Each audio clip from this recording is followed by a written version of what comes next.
Here's something I've learned about flying in planes. Most people either like it or they hate it.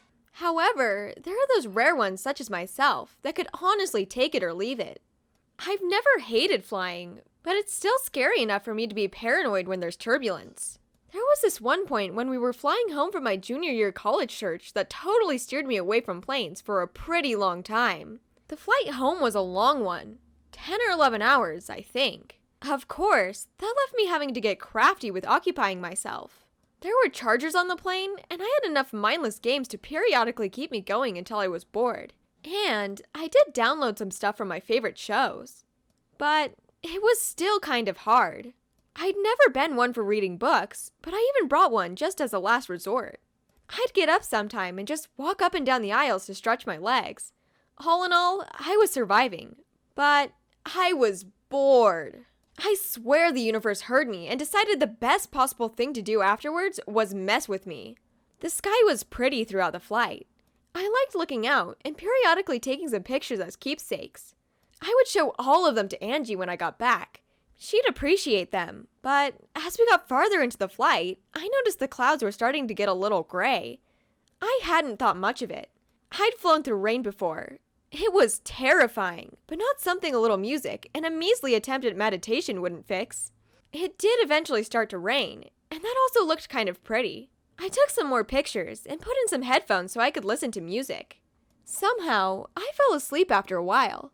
The plane was rocking a little bit, and usually that would have made me nervous, but this time it was more soothing than anything. I don't know how long I was out for, 20, maybe 30 minutes or something. There was a hushed, and by the sound of it, nervous conversation everywhere. It was a little dark when I had initially fallen asleep, but not this dark. Looking out the window, it was almost black. The clouds seriously darkened that much. People's overhead lights were on, and I was looking around to see everyone's reaction to what was happening. No one looked particularly calm. I tried to make eye contact with my parents to see if they could give me any comfort. Lucas was asking me what was going on nervously. I told him it was going to be fine. My dad looked a little scared. Both of my parents did. But my mom gave me a shaky nod that was close enough to reassurance. Then, more turbulence hit. I started breathing heavily. Lucas grabbed my arm, and I held his hand with mine. When I looked over at him, his eyes were shut. I didn't blame him. I wanted to do the same thing. The turbulence got a little stronger, so I tightened my grip on my little brother in response. Then, I heard thunder. We both gasped. I heard a sea of gasps along the plane. There were flight attendants telling everyone to stay calm. They reminded us the captains had it all under control. A small number of people attempted to actually take it to heart. Others, like myself, were still not convinced. The rain was pedaling down super hard now. At one point, I swear the clouds illuminated with more lightning. A flight attendant announced we were going to descend as far from the cloud line as we could, just to be safe. I could feel the relief dripping off of everyone.